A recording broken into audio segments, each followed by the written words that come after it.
Fitrahnya wanita itu nggak mau dipoligami. Sebagaimana anti harus tahu fitrahnya laki-laki itu pengen poligami. Maka Islam meletakkan ini di titik tengah.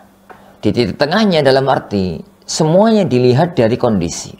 Apabila seorang laki-laki itu butuh untuk poligami, butuh ya, Anda katakan butuh bukan pengen. Kalau pengen mah semua. Butuh itu dalam arti dia merasa tidak cukup dengan satu istri. Bisa jadi memang laki-laki itu syahwatnya besar, sehingga satu istri nggak cukup.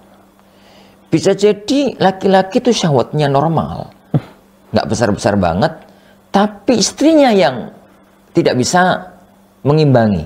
Atau bisa jadi laki-laki itu mempunyai pekerjaan yang menuntut dia untuk beberapa hari di Surabaya, beberapa waktu di Surabaya, beberapa waktu misalkan di Jakarta gitu. Dan itu tuntutan pekerjaan dia yang menyebabkan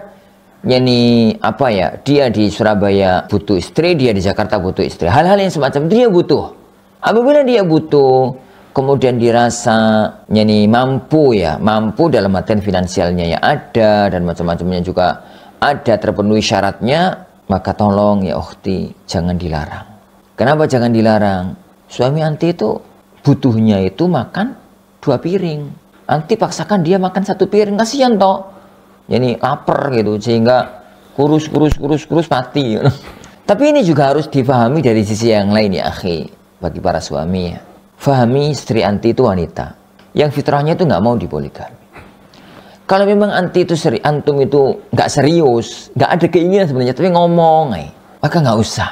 Itu melukai hati dan nggak ada manfaatnya. Toh sampean nggak butuh gitu, atau nggak ada keberanian. Maka nggak usah kakek ngomong dalam masalah yang semacam itu.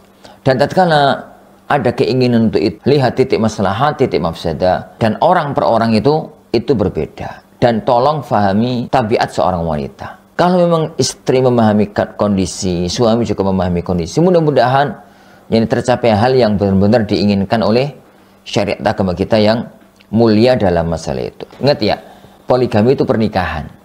Sebagaimana tujuan pernikahan itu adalah munculnya sakinah mawaddah warahmah. Tatkala nikah yang pertama tujuannya adalah sakinah mawaddah warahmah. Tatkala nikah yang kedua tujuannya mestinya juga sakinah mawaddah warahmah. Sakinah itu muncul di pernikahan yang kedua dan juga tetap ada di pernikahan yang pertama. Wallahu a'lam bishawab. Al Furqan TV, saluran pendidikan, dakwah dan inspirasi Islami.